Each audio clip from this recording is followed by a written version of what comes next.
Hey, Steven here, and I want to discuss putting a new audio system in one of these older GMT800 SUVs or trucks. This is a 2002 Suburban, and as you can see, I put in a nice touchscreen Android Auto deck there, and it's got nice infinity speakers down here in the doors. You can see it down there on the driver's side too. Nice gear. Actually, the infinity speakers were in here prior to buying the truck. But I always noticed that the audio system sounded kind of dull. I got good gear in here, but it was just not sounding the way it should. Well, it has to do with this. This is the factory amplifier, and it was inside there. See where that bracket is? I pulled it out and connected to these sockets right here. This socket runs, the other mate to that socket is the deck and the dash. So all the speaker outputs of that go into this. Well, the thing about this is, if you can see, I disassembled it there, so you can slide it apart. But this amplifier then connects to the speakers. Well, this system also has a subwoofer in it. But the thing is, if you want to get your direct clean audio straight from the deck, this is a high power deck. It has 25 watts per channel. So it was just dumping that mismatched impedance into this amplifier here. And then it's got a crossover in it to separate the bass and send it to the subwoofer, which was bad. And I've got aftermarket speakers in here, which weren't, the amplifier's just not set up for. So it sounded terrible. So I looked for a solution, and I found online this Red Wolf.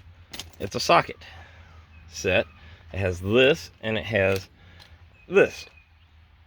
And what they are is they're basically the mate, see, that would have on the amp. They're the exact same thing. So what you do is you just plug them in right there.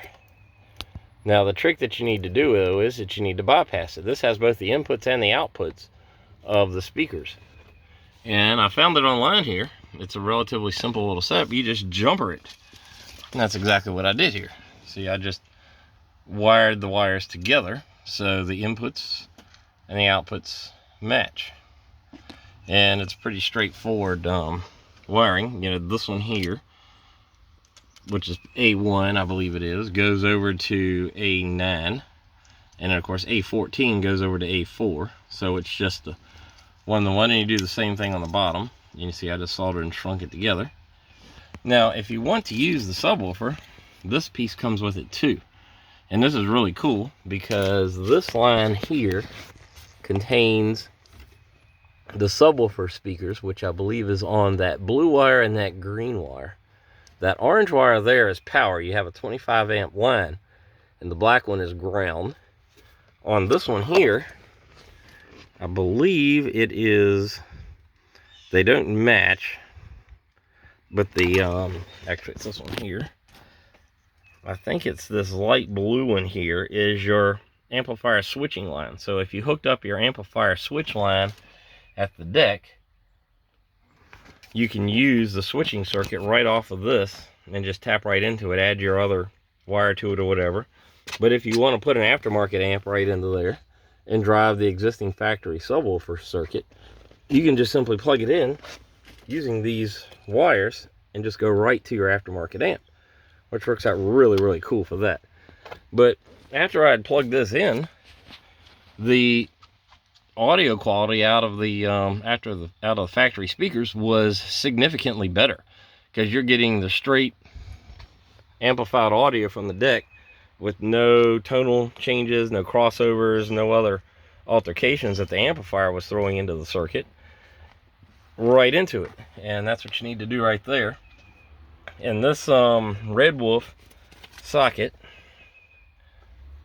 is available on Amazon for about $15, but do not follow the wiring diagram in this little instruction book. I'm not sure what this was for, but it's completely wrong. A1 is right speaker negative, as you see there. See, A1 is showing a speaker terminal, so The one on the computer here is the correct, which is for the Metro 70-2002, which is what you want to use. Do not use the wiring diagram in the little package with the Red Wolf connector, or you can just get the Metro. But I don't think the Metro comes with this one, so if you want to use the subwoofer, you're out of the luck there. So I think the Red Wolf one is a little bit better because it does have that amplifier connection, which you can see right there. See, it's got the subwoofer, but the subwoofer circuit diagram is yet wrong too, where it says black. That's wrong, that's ground. So don't go by that. Look at the wiring diagram on your vehicle. These are the ones that I found. I just wrote right on top of the amp there. So see, the orange is your battery power, black is ground, green and black is subwoofer negative, and dark blue and white is subwoofer positive. So looking at the wire, there you go. See, there's your black and your orange and your green and your blue, and you just plug right into there. Go by that instead. But that's what I wanted to show you. That will make your system sound much better.